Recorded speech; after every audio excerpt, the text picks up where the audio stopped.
Se prima marzo si poteva definire il mese pazzerello per antonomasia, adesso questo inizio di maggio nemmeno ci scherza, no? Nel senso che abbiamo delle previsioni, addirittura allerta meteo i primi 2 giorni con vento altissimo da sud, lo scirocco con raffiche di oltre 100 km orari, però il caldo si va già iniziando a far sentire e per questo abbiamo visto già dei primi approcci con la spiaggia, con il mare, i preparativi degli stabilimenti balneari per far sì che la stagione possa iniziare nel migliore dei modi.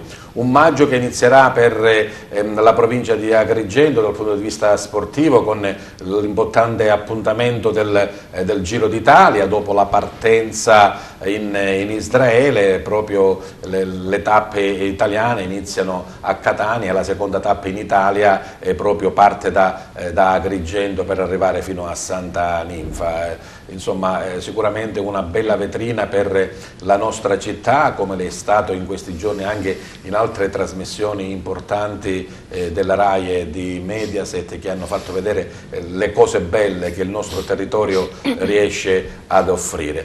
Cose belle, note e meno note, che anche Target contribuisce a mettere in risalto. Il vostro salotto settimanale su Televideo Agrigento, l'LCN il 92 del digitale terrestre in tutta la Sicilia e parte della Sicilia e della Calabria meridionale, e naturalmente anche poi nella finestra dedicata nel nostro sito www.televideoagrigento.tv, gli orari che ormai voi conoscete, in prima serata il mercoledì e poi nelle varie fasce durante la settimana, e con il richiamo immancabile anche su YouTube. Noi questa sera parleremo di alcune cose importanti, come vi dicevo, conosceremo delle belle realtà che passo subito a presentarvi. Iniziamo dalla mia sinistra, come al solito. Lui è Giancarlo Granata, è vicepresidente regionale di Confimpresa Italia. Buonasera e grazie per l'invito. Continuiamo con il maestro Vincenzo Patti, lo abbiamo avuto in diverse occasioni qui a Target. Oggi lo abbiamo nella sua veste principale, che è quella di pittore. Buonasera, grazie. E continuiamo con 2 belle realtà della provincia di Agrigento che sono associate per una manifestazione che si chiama Civilmente il teatro è servito.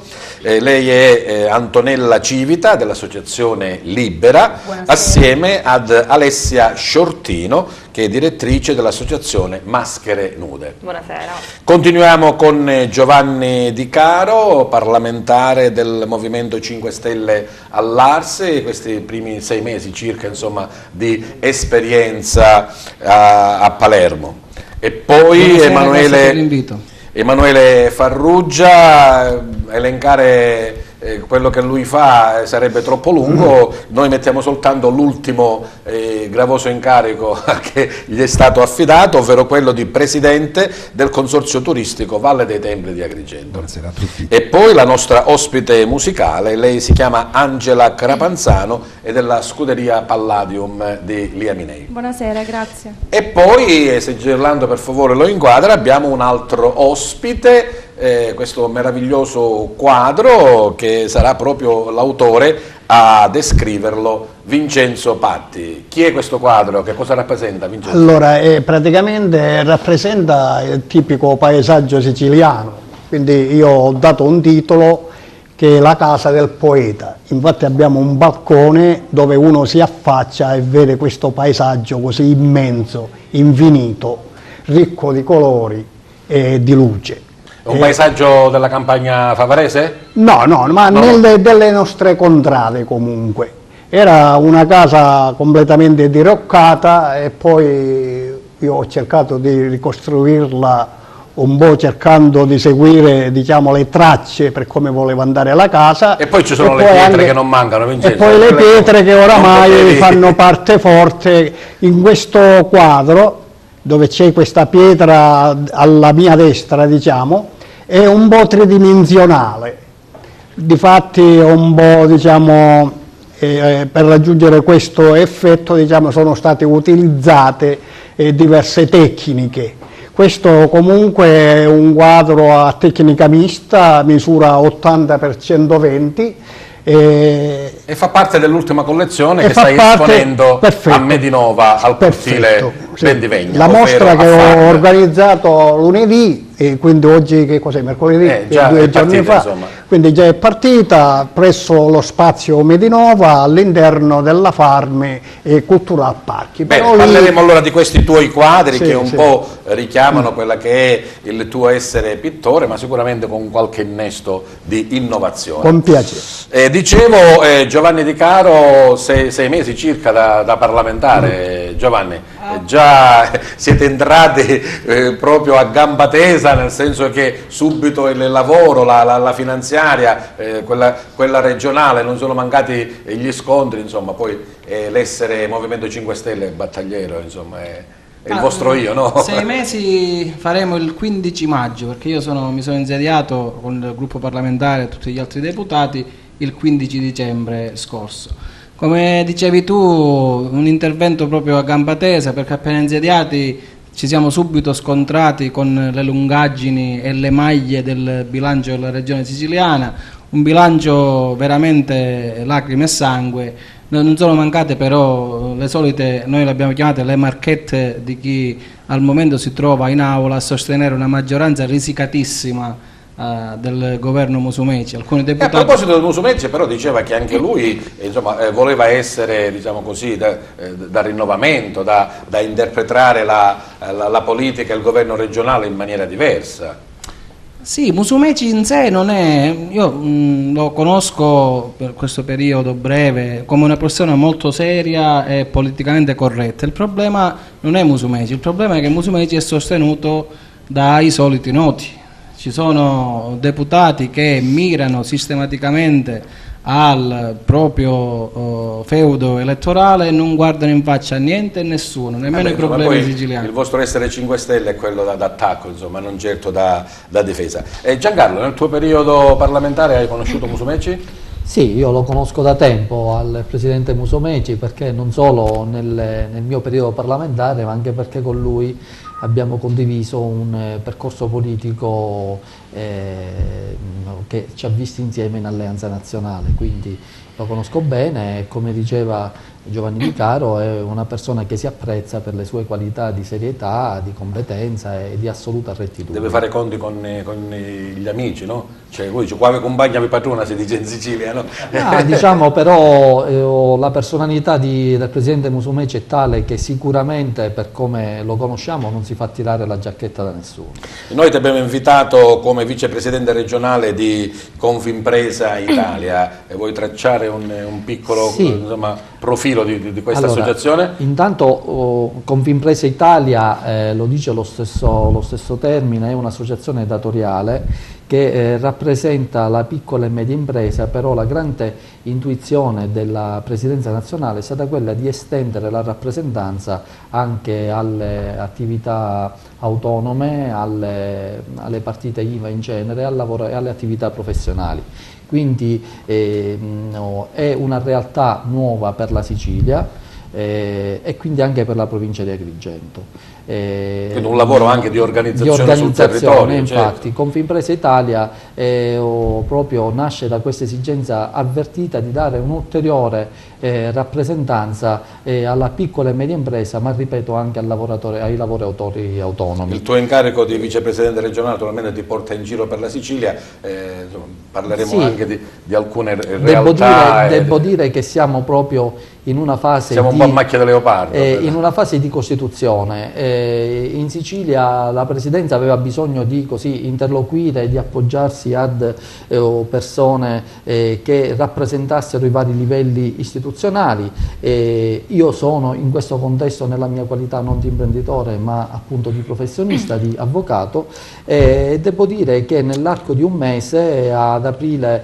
i primi di aprile, c'è stata l'Assemblea Costituente ad Enna, abbiamo costituito le federazioni provinciali, ognuna dotata di una sua autonomia statutaria, e insieme abbiamo costituito l'unione regionale appunto di Confimpresa Italia-Sicilia.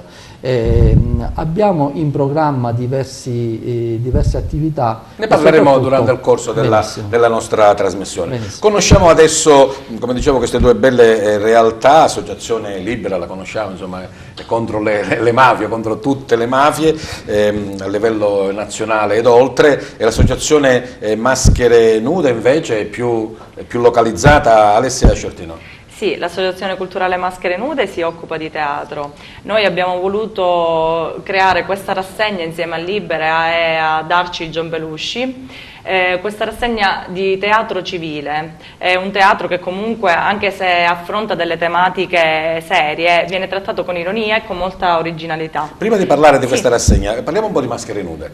Sì, noi ci occupiamo di teatro a 360 gradi, nel senso che facciamo corsi di teatro per adulti, anche per bambini, facciamo dei corsi con la finalità di un saggio che è un vero e proprio spettacolo anche per i bambini, e adesso cercheremo per ora la sede si trova al Villaggio Mosè, ma cercheremo di fare anche questi corsi in diverse scuole della provincia. Il teatro è poi Agrigento, sì. Pirandello, insomma. Infatti è questo, Maschere Nude, l'abbiamo chiamato Maschere il mix Nude, c'è tutto, no?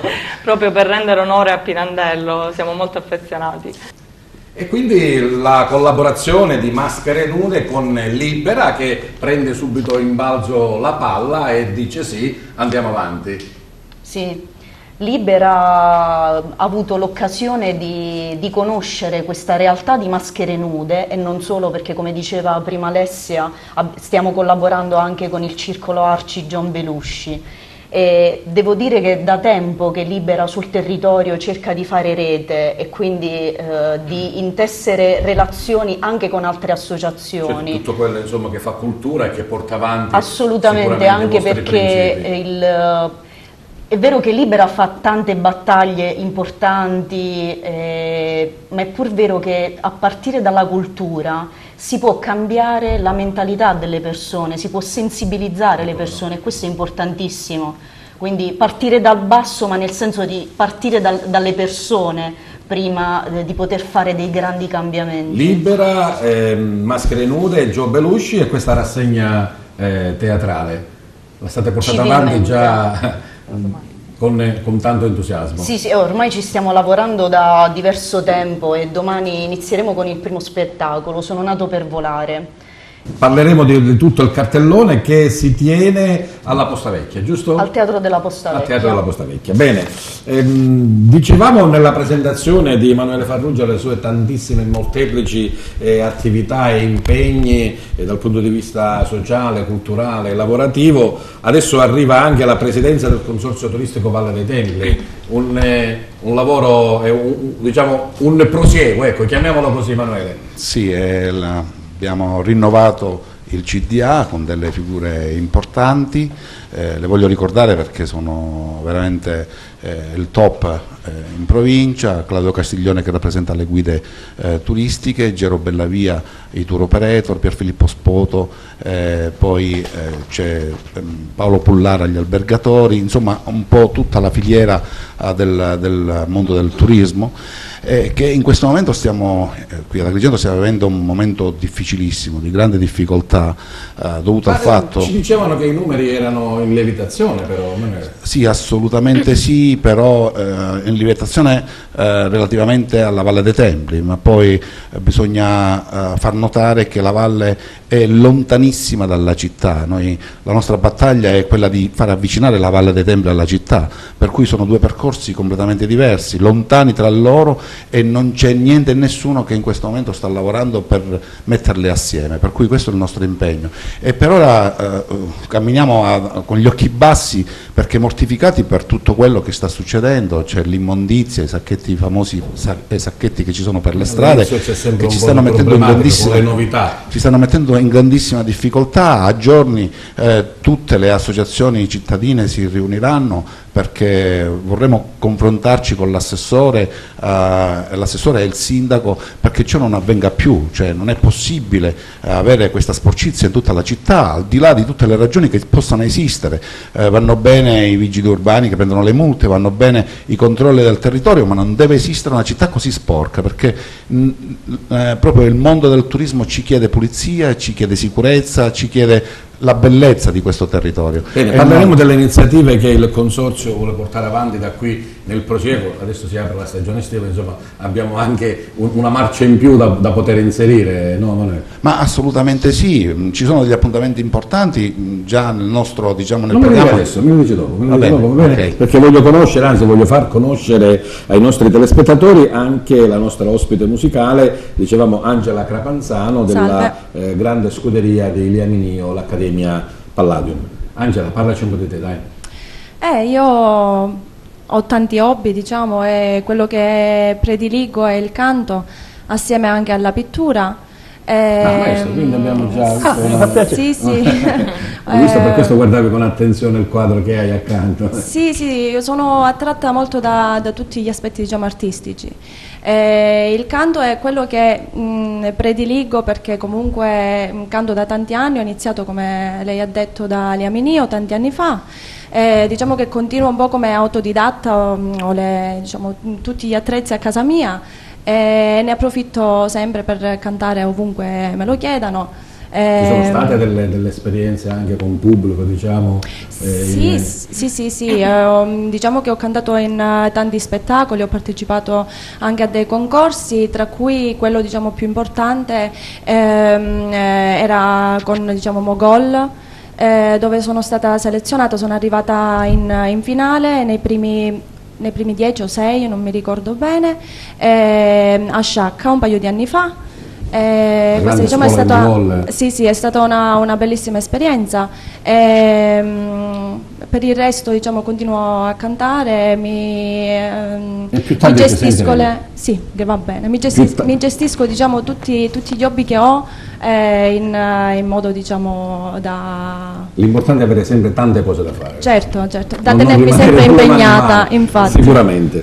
Ritorniamo al maestro Vincenzo Patti, dicevamo il suo amore per la pittura, lo ha portato proprio qualche giorno fa a una nuova personale all'interno dello spazio Medinova dei Sette Cortili. Che cosa hai portato lì, Vincenzo? Allora, lì, visto che lo spazio non è ampio ma è bellissimo, perché è come se fosse una bomboniera, diciamo, lo spazio Medinova, ho preferito portare opere piccole, perché quelli grandi hanno bisogno di spazio, anche perché sono tutti tridimensionali e quindi bisogna mettersi un po' a distanza. Ci sono sempre le tue amate pietre? Sì, qualche cosa c'è, quindi ho messo un po' di grafica e poi il mio primo amore, che sono gli acquarelle, come tu sai, e ho esposto, diciamo, molte miniature, e poi dulcis in fundo, in un'altra parete ho inserito qualche cosa che ha a che fare con l'ultima produzione, che sono le pietre come radici, o come qualcuno ama chiamarmi, come il pittore che parla con le pietre, insomma. Avevo visto delle foto, almeno io personalmente purtroppo non ero presente all'inaugurazione, ma ho visto delle foto, tanta partecipazione di persone molto interessate e giudizio unanime. Sì, ho visto persone che sono venute da Ribera, qualcuno a trovarmi, qualche mio, diciamo, allievo, Aragona, insomma tanti paesi della nostra provincia, e questo mi ha fatto tanto piacere anche per rivedere vecchi amici. Parlavi degli acquarelli, il primo amore. Allora, un qualcosa di particolare? L'acquarello, sì, perché l'acquarello, allora, intanto così, un flash, perché mi sono innamorato dell'acquarello? Allora, l'artista di qualsiasi tipo, in genere, deve essere, secondo me, un ottimo osservatore. Dunque, quando io ero piccolo, guardavo per esempio mia mamma quando faceva il bucato a mano, perché allora non è che c'erano lavabengherie, e quindi praticamente lei utilizzava una bagneruola di zinco già era pesante quando era vuota, quindi figurati quando già c'era l'acqua. E poi, ecco, bene, poi lei aggiungeva l'azoto, che sarebbe il blu di metilene, e l'acqua, come per incanto, diventava azzurra come il mare, perché allora il mare era lontano, anche se uno... Sprigionava la tua fantasia, e quindi io vedevo questi aloni che si allargavano e si spandevano nell'acqua, che è proprio, diciamo, la tipologia che ha l'acquarello, perché l'acquarello, la cosa fondamentale, non ha il bianco come tutte le tecniche. Come per il bianco bisogna utilizzare il bianco stesso della carta, quindi avere questo intuito, non coprire, e poi anche perché sono dei colori trasparenti, non sono coprenti, quindi bisogna fare attenzione. Quindi partire, certamente, quindi bisogna partire sempre con le tinte più leggere e poi piano piano mettere quelle più forti. Per la verità questo suggerimento io lo do anche per qualsiasi tipo di tecnica, cioè partire sempre con le tinte leggere e poi piano piano andare ai toni più forti. Il soggetto dei tuoi acquarelli? La natura che ti circonda? Allora, sì, la natura, il paesaggio, diciamo, rurale, e poi anche il paesaggio, diciamo, urbano e il paesaggio anche marino, perché i paesaggi si dividono in tante categorie. Il paesaggio urbano sono i vicoli, le strade, le stradine, le scale, le scalinate, insomma un po' tutto così. E poi quello, diciamo, rurale puoi spaziare di più perché il campo è molto vasto. Per esempio in questo periodo è il periodo, secondo me, adatto per fare gli acquarelli, perché tu vai in campagna, trovi già i papaveri, i fiori che sono come le farfalle. Questa mostra sarà aperta fino a quando? Allora, questa mostra è aperta fino al 27 di maggio. Quindi il 27 di maggio. Chi vuole andare a vedere Spazio Medinova, abbiamo altre iniziative, perché ora ne parleremo in seguito, anche perché insomma c'è la festa della legalità, festa della legalità, presidente dell'Accademia, quindi tutte quelle che sono le grandi iniziative che porti avanti. Giovanni Di Caro, l'onorevole Giovanni Di Caro, Movimento 5 Stelle, all'inizio diceva una finanziaria che sì, è stata un po' diciamo guidata, ma sono uscite fuori le solite marchette. Però tu ti sei impegnato per una cosa importante che io proprio ho letto in questi giorni, ovvero l'istituzione del registro dei tumori. Se ne parlava da tanto tempo. Sì, diciamo che in finanziaria abbiamo finalmente trovato un posto in cui andare appunto a finanziarlo, perché una volta che fai il disegno di legge questo deve trovare delle coperture finanziarie, perché se fai il disegno di legge va bene, però di solito le cose muoiono al mero disegno di legge. Io il disegno di legge l'ho preparato e l'ho fatto incardinare in Commissione Sanità il 10 gennaio 2018, il disegno di legge numero 86, quindi capisci già da gennaio ad oggi è fermo alla Commissione Sanità, però abbiamo avuto la fortuna, attraverso quasi un blitz in assemblea, abbiamo approfittato di qualche deputato che ha avuto delle esigenze, diciamo, fisiologiche durante la notte. Quando si è posto in votazione il mio emendamento è stato approvato. Di queste cose pure allora? Sì, perché purtroppo il governo Musumeci ha una maggioranza risicatissima. Quindi basta quando potete fate lo sgambetto. Sì, allora. come no. Vogliamo parlare nel particolare di questo registro, che cosa vorrà significare per i siciliani? Ecco. Ti ho portato qua il disegno di legge. Non lo possiamo leggere? Te lo lascio, poi magari lo guardi bene. Che cosa ha di particolare? Io credo che sia unico in Italia nel suo genere, nel senso che anche in Sicilia, nei passati governi, si facevano dei registri dei tumori localizzati. Noi vediamo il registro dei tumori della provincia di Trapani, di Siracusa, di Ragusa, e venivano finanziati ad hoc. Abbiamo visto che questo tipo di realtà non produceva gli effetti desiderati, quindi io ho pensato a un tipo di registro innanzitutto che contenesse tutte le patologie, non solo tumorali, ma queste patologie la legge obbliga a georeferenziarle, cioè a contestualizzarle nel territorio, perché la cosa che ci dicevano era: guardate che in Sicilia avete una media di carcinogenesi abbastanza bassa, quindi quasi quasi non dovete nemmeno lamentarvi, invece non è così, perché abbiamo noi dei picchi territoriali molto ma molto preoccupanti. Quindi andarli a georiferire, cioè ad applicarli nel territorio, è la questione dirimente di questo disegno di legge. Chi sarà a coordinare tutte queste informazioni? Ma guarda, noi in Sicilia abbiamo la fortuna di avere un nodo che insiste all'assessorato ambiente e territorio, viene chiamato nodo CTR, è una sigla, non sto qui a spiegarti, è un sistema informativo territoriale regionale. Oltre al nodo ci sarà un gruppo ad hoc di deputati che farà da filtro ai vari dati che arriveranno dalle ASP, perché capisci bene che ci sono dei dati sensibili, ci possono essere dei dati dovuti a fenomeni di tipo sociale, nel senso, abbiamo anche notato nello studio di questo disegno di legge il cosiddetto passaparola, nel senso un'area geografica per un determinato tipo di patologia, attraverso il passaparola andava sistematicamente nello stesso ospedale. I medici, in maniera bonaria, in buona fede, dicevano: ma che cosa ha il paese X in Sicilia per cui tutti venite qua a curarvi?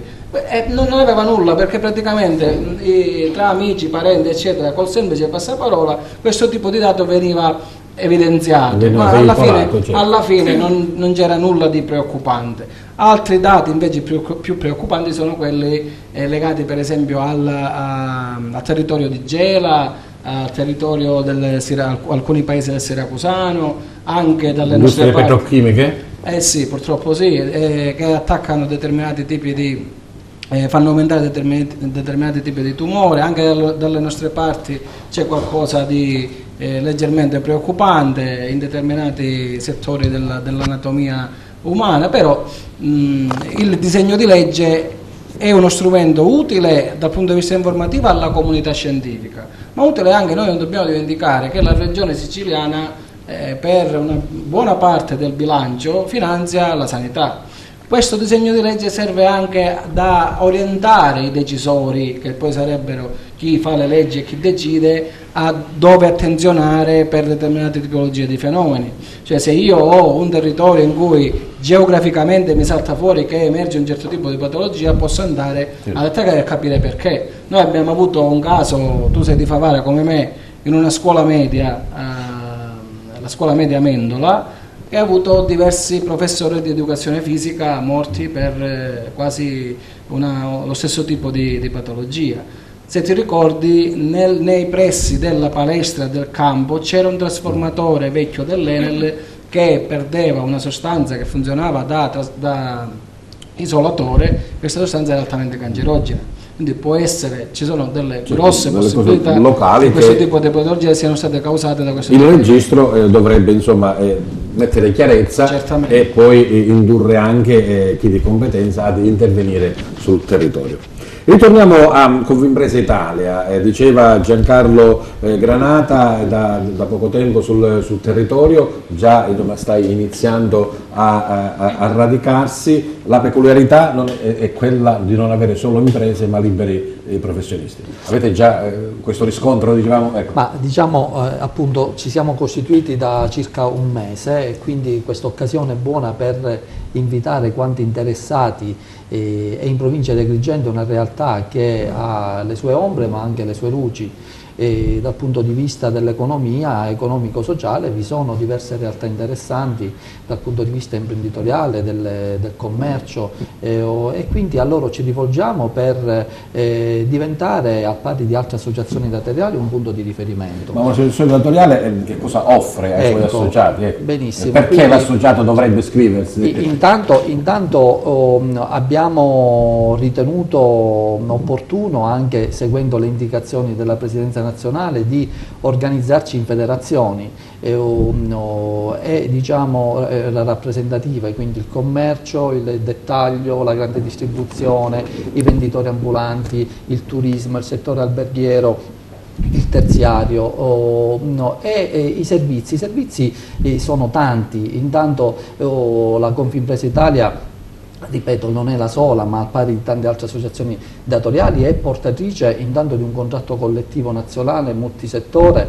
che riguarda la logistica, i trasporti, il turismo, il terziario, che è diciamo molto vantaggioso appunto per la piccola e media impresa, per i datori di lavoro. È chiaro che bisogna andare oltre e cercare di introdurre un principio che è quello della concertazione all'interno delle imprese, quindi oggi si ragiona in termini di bilateralità, quindi un confronto chiaro, libero, franco fra l'associazione datoriale e i rappresentanti dei lavoratori, quindi cercare di arrivare sempre a dei punti di incontro, di concertazione. Per questo poi economico voi riuscite a riscontrare quello che almeno sembra il sentore comune, ovvero di una certa rinascita, una certa risalita?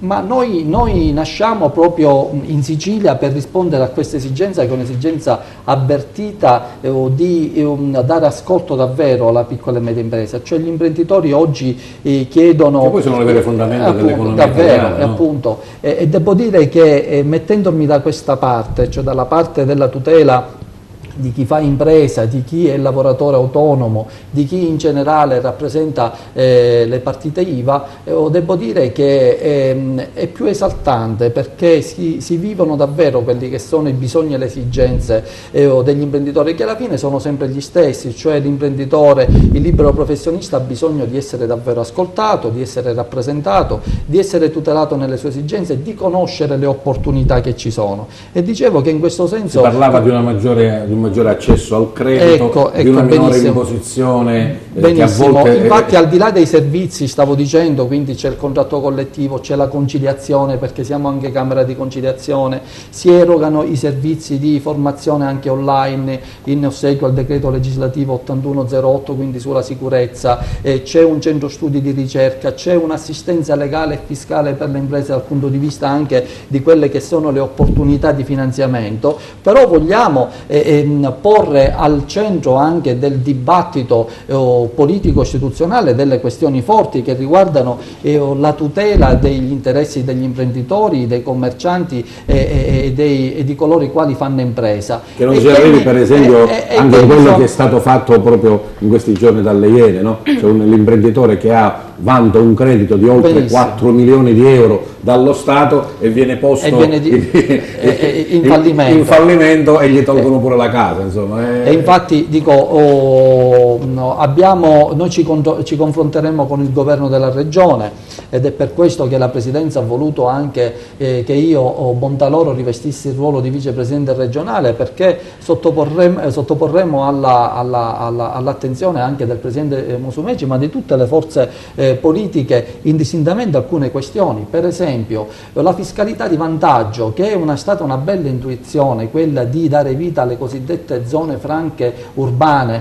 So che c'è anche un disegno di legge che parla delle zone franche montane, quindi di tutte le aree periferiche disagiate rispetto alle quali bisogna, diciamo, dare delle agevolazioni dal punto di vista fiscale. Lì si apre anche una questione dirimente con il confronto con lo Stato, perché queste aree urbane furono già messe in vigore con una legge nel 2011 e poi lo Stato non diede attuazione perché disse alla Regione Sicilia che doveva compensare le esenzioni con delle proprie entrate. Però è un tema di attualità, come un altro tema di attualità è la rivalutazione dell'IRSAP e delle ex aree industriali, dove vi sono tante aree dismesse. Passando da queste aree industriali si vedono veramente cattedrali nel deserto, e lì l'imprenditore non solo non ha i servizi, ma non ha nemmeno le infrastrutture per poter fare impresa. Noi capiamo che insomma, ci sono tantissimi argomenti importanti, il pro e il contro di Target è proprio questo, che magari insomma, dà lo spazio giusto per farli conoscere, però il tempo purtroppo è quello quindi che... Quindi ci sono tanti argomenti, ripeto, ci riserviamo di approfondire questo argomento. Giancarlo. Emanuele, dicevamo la grande attenzione che il Consorzio presta al territorio. Tu parlavi di spazzatura che invade la città, ma parliamo anche di beni come la Scala dei Turchi, che è interdetta, insomma. E così come possiamo sposare il turismo? Guarda, con queste ci piange il cuore, perché in questo, cioè, anni e anni e anni di promozione, anni di mettersi in gioco, di far crescere questo territorio, di lottare per questo territorio. Poi tra l'immondizia e la Scala dei Turchi, che è diventato uno dei siti più frequentati in Sicilia, sicuramente si parla di 1 milione di la natura turisti. può fare anche questo, no? Ci può essere lo smottamento, ci può essere la piccola frana, ma bisogna intervenire subito. Bisogna intervenire immediatamente.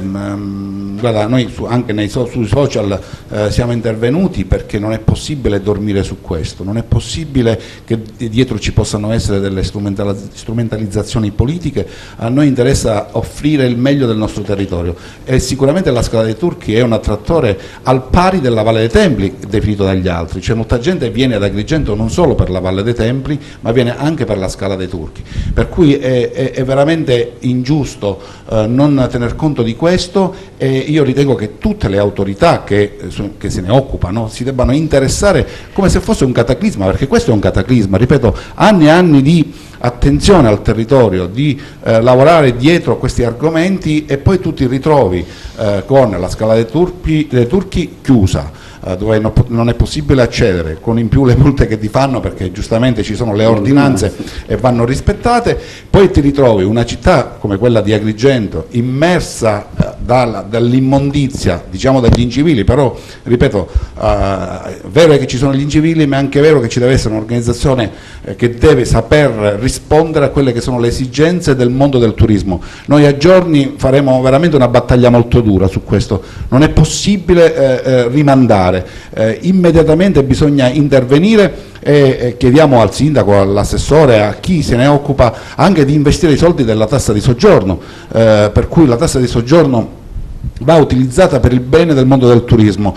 Oggi il mondo del turismo ha bisogno di una città pulita, una città che sappia accogliere il turista, che sappia dare le giuste informazioni su quello che c'è in città e su quello che c'è alla Valle dei Templi e su quello che c'è a San Leone, perché da non dimenticare il nostro lido, la nostra spiaggia, il nostro mare, che diventano importanti per chi lavora ogni giorno in questo territorio. Poi parleremo anche di questo scollamento che tu dicevi tra valle e città, e di quale deve essere il raccordo, ecco, di cosa si può fare. Me lo dici dopo, perché adesso è arrivato il momento, insomma, di sentire la voce di Angela Crapanzano. Dicevamo del suo essere cantante, della sua passione per il canto. Che cosa ci proponi, Angela? Oggi canto Canção do Mar, che è una canzone in portoghese. Penso, non è una canzone nuova, però è una canzone che non passa mai di moda. Ecco, conquista allora il centro Grazie. del nostro studio. Per voi a Target, Angela Crapanzano.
Se o mar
meu bailar no meu bater, não vou mar cruel, não lhe diga onde eu fui cantar, sorrir, bailar, viver, sonhar contigo.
Grazie Angela. Ritorniamo al teatro, a questo impegno, sono tre giovedì, civilmente il teatro è servito. Come avete scelto le tre opere per rappresentarle? E allora, Alessia, scusa. Sì, Alessia. E allora, come abbiamo detto, civilmente è un teatro appunto civile. Abbiamo scelto questi tre spettacoli perché trattano tre tematiche civili come la mafia e la condizione femminile, ad esempio. Sono tematiche civili, sì, magari la gente potrebbe risultare un po' pesante, ma in realtà sono tre spettacoli che sono molto originali, trattati e trattano gli argomenti comunque con ironia. Infatti il pubblico si diverte e si emoziona allo stesso tempo. Il primo appuntamento è per mercoledì 3 Giovedì. maggio, giovedì domani. proprio domani. Sono nato per volare. Di che si tratta? Di e con Giuseppe Arnone. Lo spettacolo non posso rivelare a quale fatto di cronaca si ispira, perché altrimenti l'attore si risentirebbe, perché c'è un gioco scenico alla fine, quindi rovinerebbe lo spettacolo. Comunque è un episodio di cronaca degli anni '80 molto importante. Vincitore leggo qua del premio Confronti Creativi, sì, e del Festival Nuove Entità Teatrali. Sì, ha girato molto l'Italia lo spettacolo, ecco. Sì, sì. Ed è bello perché racconta la storia di un bambino e attraverso gli occhi di questo bambino si entra nell'episodio di cronaca. Non lo posso dire. Il giorno 10 invece, sempre l'altro giovedì, e poi dicono che sono pazzo. Chi ne parla? Ok. Alessia? Sì, allora è sempre uno spettacolo scritto e interpretato da Giuseppe Arnone, ma la regia è di Giovanni Marchione, che sarebbe il presidente dell'Associazione Culturale Maschere Nude. Questo invece è un debutto. Per la prima volta verrà messa in scena proprio nella città di Agrigento la storia del primo vero pentito di mafia, Leonardo Vitale.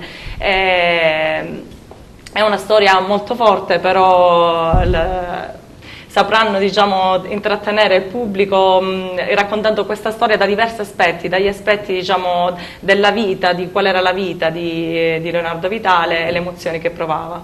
Poi verrà qui ad Agrigento invece il Teatro Copò di Roma. Sì, una compagnia di Roma che verrà a rappresentare Una donna sola di Franca Rame. Addirittura le posso dire che il testo è stato visionato da Dario Fo in prima persona, che ha apprezzato la messa in scena di Francesca Epifani con la regia di Simone Epifani. E poi avete messo insieme anche, oltre al teatro, alla cultura, anche la gastronomia.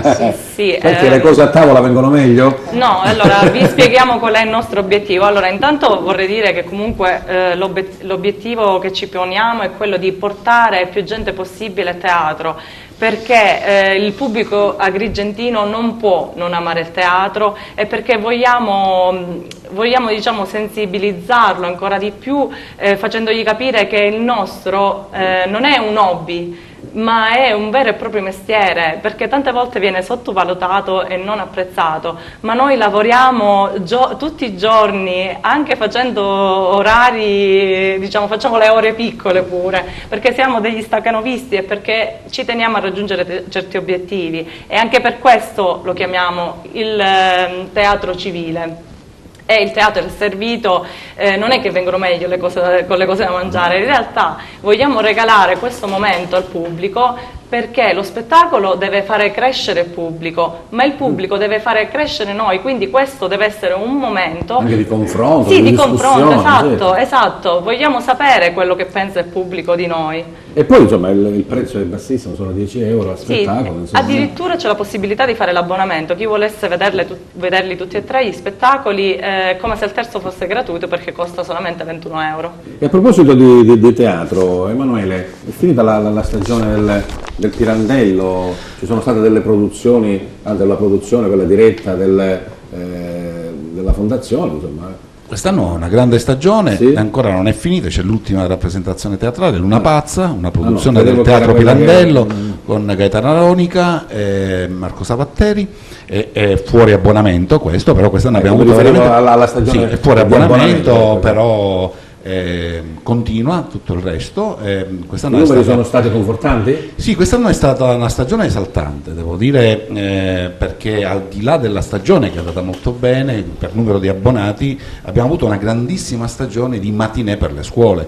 Pensa che più di 8.500 studenti sono stati al Teatro Pirandello, hanno visto un po' di tutto, da Pirandello ai classici a opere anche in lingua. Il teatro nell'arco dell'anno, della stagione, fa anche degli spettacoli in lingua inglese e francese, per cui è stato veramente come dire, un anno esaltante questo. E poi c'è stata questa apertura alle compagnie locali, In più hanno fatto c'è una stato- specie di ecco, concorso, ecco, cos'è un concorso? È un concorso, 5 compagnie sono state selezionate, ascoltavo quello che dicevano le ragazze, purtroppo Agrigento non risponde molto bene, è una città che ha grandissime difficoltà da questo punto di vista, pur essendo la città di Pirandello, è proprio la città di Pirandello, dove non recepisce facilmente tutto ciò che è nuovo. Mi auguro per le ragazze, io tra l'altro dello spettacolo ne ho fatto un motivo, cioè io vivo grazie allo spettacolo, per cui sono in prima persona, sono una persona che vi può solo guardare con occhi positivi e non perché lo faccio di mestiere quello che voi state iniziando a fare, per cui i migliori auguri da parte mia. Bene, Giovanni Di Caro, questi 6 mesi da onorevole ti hanno cambiato la vita, la prospettiva, il modo di vedere, il modo di essere o no? Più che altro è un impegno che è diverso dagli impegni che avevo in precedenza, quindi ritmi diversi. Mi aspettavo, devo dire, più velocità, più intraprendenza da questo governo.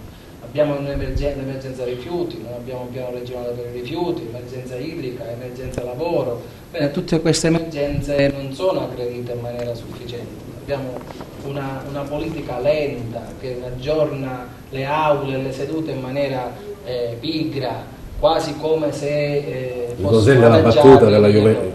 Ma guarda, noi della ti posso raccontare, un aneddoto. Appena abbiamo capito, tutti su Facebook, sì. Abbiamo capito che il presidente dell'Assemblea regionale aveva le esigenze di andare a vedere la partita. E siccome noi avevamo invece l'esigenza di votare prima possibile il bilancio per dare questo strumento alla regione e ai siciliani, prima di tutto, anche se non è il massimo, noi abbiamo fatto una serie di interventi apposta per fare in modo che il Presidente vada a vedere la partita in ritardo. Bene, non è stato possibile perché alle 8:30 si è alzato e se n'è andato, proprio in maniera arbitraria, siamo rimasti proprio di stucco. Invece noi, come quasi tutti i pendolari, abbiamo ascoltato la partita strada facendo per arrivare a casa. Ma quello che tu prima avevi la sensazione da fuori, no? Cioè da studente, poi da impiegato, da professionista e iniziare un po' poi da politico del palazzo regionale, poi quando tu hai varcato quella soglia? Ma guarda, io ti devo dire che avevo un'idea di chi abitava l'Assemblea regionale, Sala d'Ercole, per capirci, un'idea molto nobile, no? Chi sedeva su quegli scranni per me era un gigante, invece purtroppo devo dire che si scade a volte e ci si abbassa a livelli proprio di consigli comunali di Caracas. Sì, ma siamo umani, ma siamo anche, ci si vende molto facilmente per nulla, guarda. Parlavamo del tuo impegno per il registro dei tumori, qualche altra cosa che ti va di evidenziare? Sì Peppe, io sono vicepresidente della Commissione Lavoro, Turismo, Beni Culturali e poco fa sentivo parlare alcuni addetti ai lavori ed è importante ascoltare più che altro. Noi stiamo lavorando a un disegno di legge sul turismo che è orientato a vedere la Sicilia non come i distretti turistici localizzati.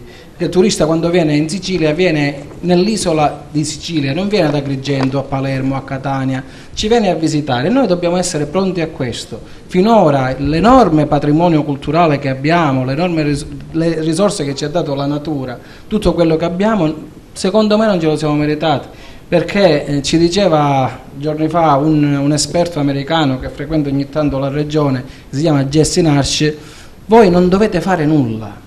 Non dovete fare nulla perché appena fate qualcosa fate danno. Quindi se state fermi il turismo può solo aumentare e migliorare. Ecco, se ci fosse maggiore attenzione a determinati tipi di dettagli, poco fa si parlava della spazzatura per le strade, il turista che viene a visitare la Valle dei Templi e vede questo scempio non ne fa una buona pubblicità in giro. Il turista che si trova a mezzanotte, è capitato personalmente a visitare la valle e non trova un tassista in grado né di rispondere in lingua inglese o spagnolo, che sia, né di essere presente, perché quello al telefono risponde io a mezzanotte vado a casa e a voi al B&B ad Agrigento, quindi questa distanza la colmate a piedi. Eravamo con alcuni amici, con le macchine abbiamo dato un passaggio a questi turisti delle sere fa, quindi c'è molto da fare. Vabbè, avete 5 anni davanti, insomma, speriamo. Il vostro impegno. Giancarlo Granata, ci sono delle, come dicevo poco fa, delle realtà che stanno per tirarsi su dal pantano e qualcuna che insomma inizia ad eccellere, nel senso che l'economia si smuove veramente?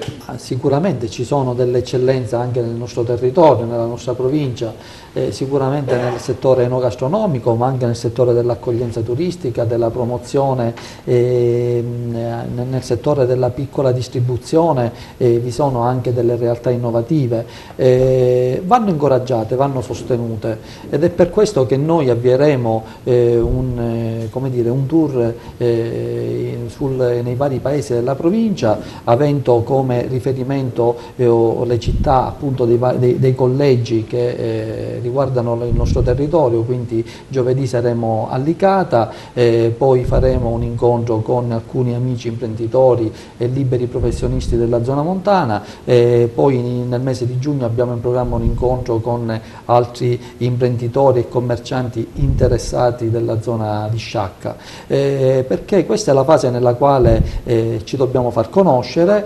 le nostre proposte, soprattutto per quello che mi riguarda voglio diventare così interlocutore, quell'orecchio attento alle esigenze che riguardano appunto la piccola e media impresa. Un altro tema di attualità è quello, si parlava di sostegno al credito o di agevolazioni, allora da questo punto di vista vi è una proposta interessante che noi abbiamo accolto con favore, che è quella della unificazione in un unico istituto regionale di finanziamenti, chiamata Super IRFIS o come la si vuole chiamare, che pur mantenendo le specificità dei vari istituti che sono l'IRCAC, la CRIAS e l'IRFIS, tuttavia vada in un percorso di unificazione. Perché? Perché è giunto il momento di snellire o di evitare tra virgolette, pur mantenendo le specificità, le cosiddette duplicazioni. Cioè l'imprenditore ha bisogno di avere risposte subito, non può aspettare, non può perdere tempo,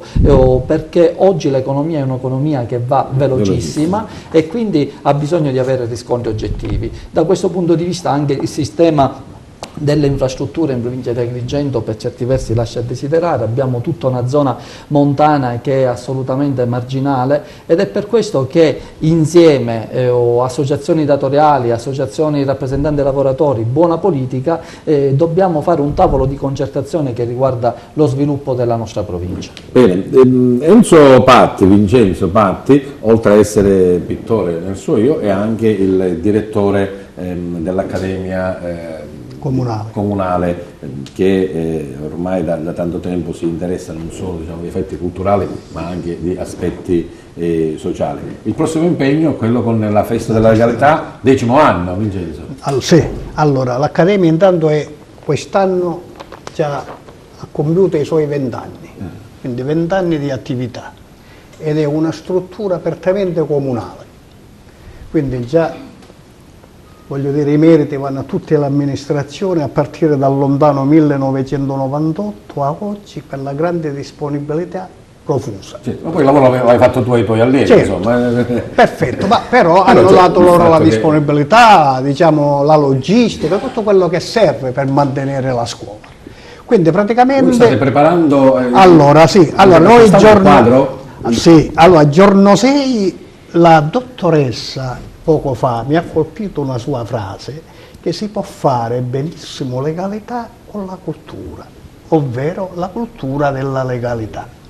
Ebbene, le mostre di pittura, perché anche noi lo stiamo facendo, perché la festa della legalità che noi abbiamo sposato all'interno dell'Accademia, quest'anno compie il suo decennale di attività. Quindi è noi che l'abbiamo sposata subito, abbiamo scoperto che si può fare benissimo legalità attraverso l'arte, l'educazione dell'arte, perché quando una persona deve creare un manufatto si deve andare a documentare, visto che deve parlare di legalità. E quindi tu, una volta che vai in giro a fare delle ricerche, vuoi o non vuoi, per forza ti devi innamorare, perché un'opera d'arte nasce con l'innamoramento, intanto con la contemplazione, poi con l'innamoramento, e viene fuori l'opera d'arte, quindi educa, secondo me.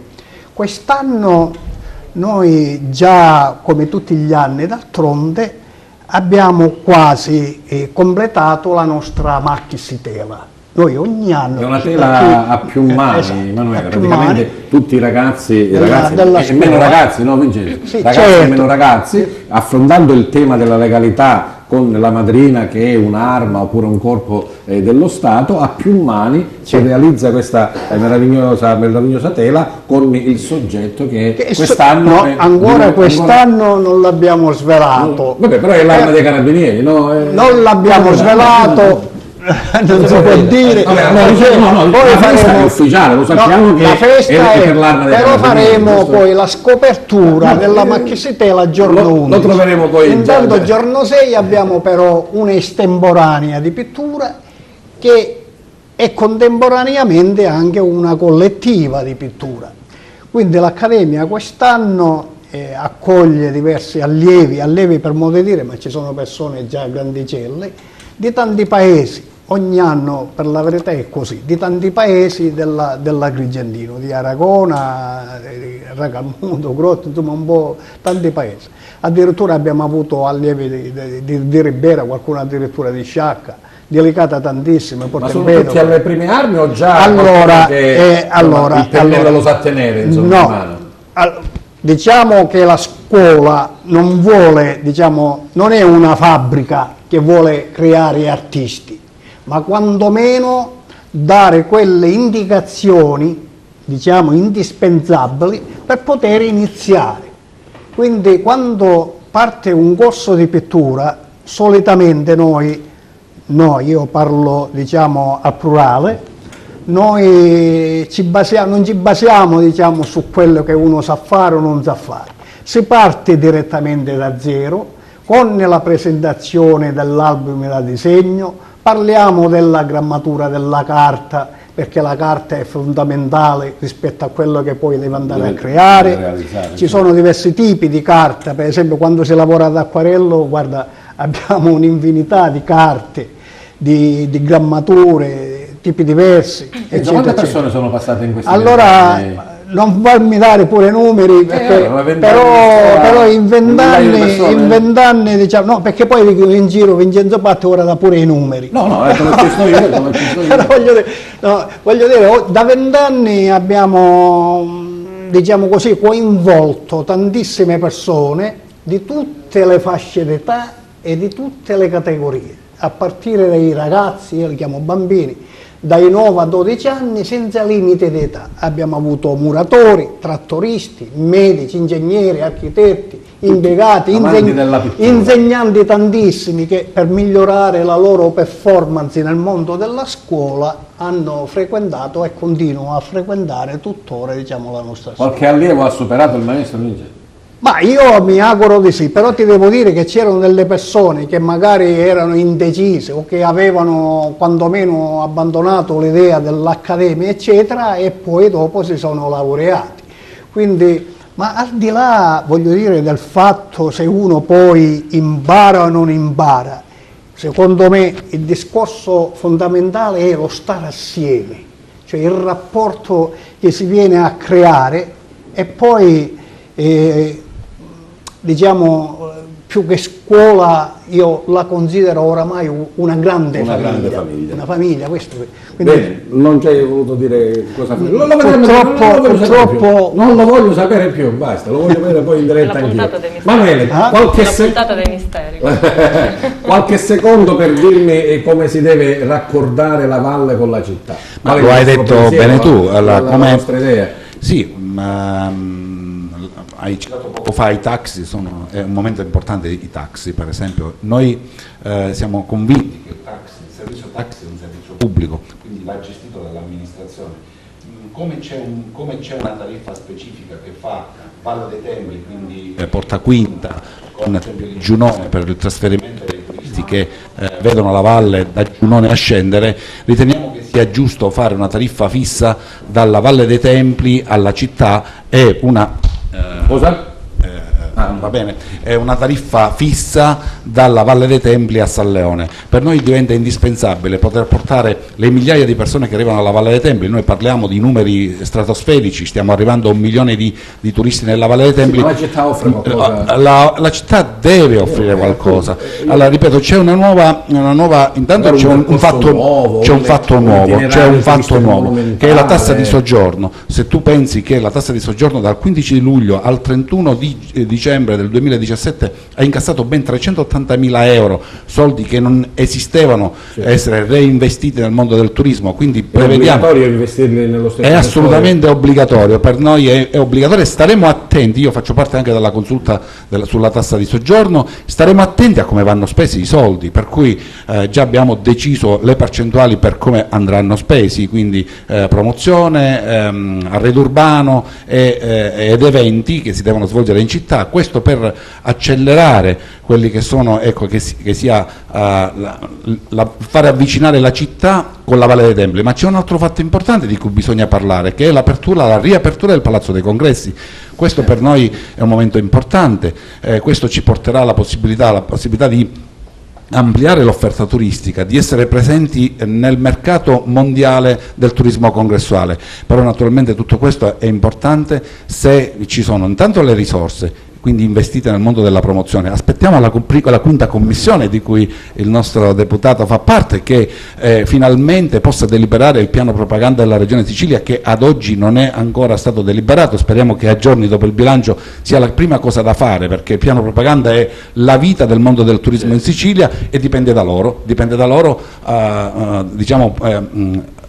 votarlo e naturalmente mettere all'interno tutte quelle che sono le cose importanti. Noi ci auguriamo che l'amministrazione abbia più attenzione relativamente ai fatti al turismo e che dalla Valle dei Templi ci sia maggiore attenzione nel svolgere un'azione di marketing territoriale che, ripeto, coinvolga tutto il territorio, tutto ciò che è vicino alla Valle dei Templi, che oggi è uno dei posti più belli del mondo. Bene, siamo arrivati praticamente al termine, il tempo vola, come dicevo ai nostri ospiti, magari le vostre argomentazioni hanno bisogno di più tempo, però questo è quello che possiamo offrirvi, comunque abbiamo già sicuramente lanciato il messaggio. Target chiede poi ai suoi ospiti di salutare in maniera particolare, sarò ripetitivo insomma, però non vogliamo un grazie, arrivederci, buonasera, no? Vogliamo un pensiero, una frase, un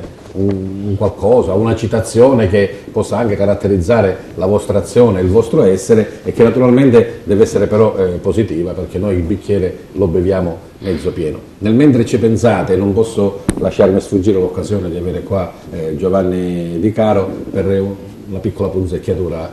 A Favara come andiamo, Giovanni? C'è il problema del bilancio, c'è il problema del vice sindaco dimesso, insomma, diciamo che 30 secondi per dirmi la tua opinione, dai. Il bilancio affronta una massa passiva di 42 milioni di euro che hanno causato, tu sai bene, il dissesto finanziario del comune. E questo influenza anche su quello nuovo, allora? Su quello stabilmente riequilibrato. Per conto mio, come portavoce dell'intera provincia, ho fatto in modo che tutti i comuni in dissesto, quindi non solo quello di Favara, venissero attenzionati proprio in questa legge finanziaria. Che cosa abbiamo fatto? Attenzionati vuol dire aiutati? Sì, come no. Abbiamo implementato attraverso un emendamento di 2.100.000 euro i fondi da destinare ai comuni in dissesto. In più abbiamo chiarito e dato finalmente serenità una vicenda che tu ricorderai molto bene, che sono i lavoratori precari storici ex FNO. Una bella fetta di precariato. Sì. Questi lavoratori stranamente erano stati dimenticati da una legge del governo Crocetta, la 27 del 2016. Un mio emendamento, sempre a questa legge di stabilità, ha fatto sì che questa tipologia di lavoratori non solo venissero inseriti nelle fattispecie della legge 27 del 2016, quindi per tutti i comuni in dissesto l'impegno degli emolumenti che vengono dati grava interamente sulla regione siciliana. In più siamo andati a sanare anche una situazione che era precedente, cioè il 2017. Del 2017 da gennaio ad aprile il comune rischiava di arrecare un danno erariale perché aveva anticipato fortunatamente le somme ai lavoratori per garantire continuità contrattuale. Un sospiro di sollievo, non solo per il comune di Favara ma anche per gli altri comuni coinvolti. Le dimissioni di Attardo, il nuovo assessore, Lillo Attardo resta interno al Movimento 5 Stelle di Favara? Lillo Attardo, oltre ad essere un grande amico mio, è uno dei migliori attivisti del Movimento 5 Stelle e si è dimesso perché non poteva finalizzare tutto quello che poteva all'interno dell'amministrazione. Forse perché è troppo bravo e è un po' difficile sostituirlo? No, per una serie di divergenze. Sulla sostituzione, Peppe, guarda, sono cose che non mi competono. Questo è non ti sei interessato? No, non è il mio compito, non faccio questo. Va bene. Allora, finiamo, perché è così, e come dicevo prima, il saluto e il ringraziamento a Giancarlo Granata, vicepresidente regionale di Confimpresa Italia. Sì, intanto vi ringrazio per l'invito, per l'opportunità che mi avete dato di far conoscere questa nuova realtà siciliana. Un arrivederci al giorno 24 maggio, faremo un evento a Canicattì con non solo gli imprenditori ma anche operatori del settore, consulenti del lavoro, che è giusto che conoscano anche i nostri servizi e questo contratto collettivo. Poi tu mi dicevi una frase, un pensierino, un saluto, ma io mi porto dietro sempre questo principio, che diciamo è una frase che recita così: il futuro appartiene a coloro che credono alla bellezza dei propri sogni, ed è diciamo un principio che mi spinge da sempre, sognare e realizzare, avere diciamo sempre una prospettiva. Grazie a Vincenzo Patti, pittore, e per tutte le sue attività. Ed anch'io mi associo naturalmente ai ringraziamenti e alla disponibilità che mette sempre a disposizione TVA per far conoscere e far apprezzare i valori dell'arte e della cultura in genere, e sogno un mondo tutto colorato. Grazie. Grazie ad Antonella Civita, Associazione Libera. Grazie a lei per l'ospitalità e ringrazio gli altri per gli interessanti contributi a cui ho assistito questa sera. E volevo concludere dicendo che nella cultura c'è veramente bellezza, come diceva il maestro prima, e noi ci stiamo un po' disabituando a questa bellezza, quindi andate a teatro, andate a vedere mostre, andate al cinema, tutta la cultura. Grazie ad Alessia Sciortino, direttrice dell'associazione Maschere Nude. Grazie a voi, perché questo invito per noi è veramente importante, perché per divulgare questo messaggio che vogliamo lanciare voi siete molto d'aiuto e speriamo di vedervi numerosi. Andate a teatro e amerete il teatro, di questo non ne abbiamo dubbi. Grazie a Giovanni Di Caro, parlamentare del Movimento 5 Stelle all'Arsio. Io ringrazio innanzitutto la vostra emittente, ringrazio te per avermi invitato, sai che è stato un discorso che ci siamo portati un po' a lungo, molto travagliato per gli impegni. Io più che dire slogan, di solito chi fa politica è orientato a dire slogan, frasi fatte, poesia, a volte spesso purtroppo inutile. Io spero di venire un'altra volta qua, ovviamente dopo un tuo invito, e portare qualche risultato concreto, qualcosa di che la provincia di Agrigento possa veramente usufruirne e trarne beneficio. Grazie a Emanuele Farrugia, presidente del consorzio turistico Valle dei Templi di Agrigento. Ma io voglio semplicemente lanciare un messaggio alle autorità, dal prefetto a tutti i sindaci. Fateci stare tranquilli in un mondo pulito, in un mare pulito e in un territorio dove ci auguriamo che i nostri figli possano crescere e possano lavorare in questo territorio. Grazie e tanti auguri a Angela Crapanzano, la nostra cantante. Grazie, io la ringrazio per l'invito. Tra le altre cose, diciamo, da mediatrice interculturale, io sono laureata in lingue e anche mediatrice, non posso non citare Martin Luther King, che tra tutte le sue citazioni, diciamo, una delle più belle è quella dove dice che abbiamo imparato a volare come gli uccelli e a nuotare come i pesci, però non a convivere, diciamo, come fratelli. E essendo questo, diciamo, un programma anche a sfondo culturale, posso dire che tutte le iniziative anche artistiche e culturali possono essere un buon inizio, diciamo, per collaborare, per andare tutti d'accordo e passare, diciamo, delle belle giornate, anche il teatro e tutto quanto. Bene, grazie della vostra presenza e partecipazione, soprattutto grazie al nostro gentile pubblico che anche questa volta ha avuto la bontà di seguirci. Buona serata a tutti. Buona serata.